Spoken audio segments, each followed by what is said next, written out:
Hi అండి. ఈరోజు మా వదిన రూప గారు నోముకున్న నోములు చూద్దామండి.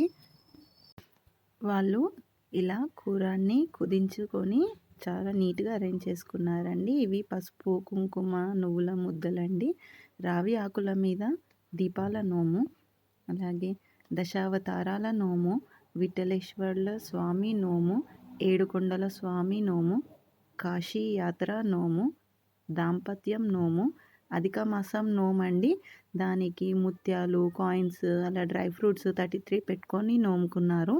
అలాగే ఇవి చక్కెర చిలుకలు, 5వ పటువ, గాజుల పసుపు నోము, సమ్మక్క సారక్క నోము, దసరా నవరాత్రుల నోము. దానికి 9 రకాల చిట్టి గాజులు పెట్టుకున్నారండి. అలాగే కిచిడి గిన్నెల నోము, దక్షిణామూర్తికి కిలోంబావు శనగలు, కిలోంబావు పసుపు పెట్టుకొని నోముకున్నారు.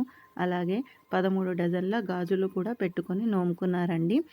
వీళ్ళు చాలా బాగా అరేంజ్ చేసుకున్నారండి. చూడ్డానికి చాలా కనుల విందుగా ఉంది. ఇదండి రూప గారు నోముకున్న సంక్రాంతి నోములు.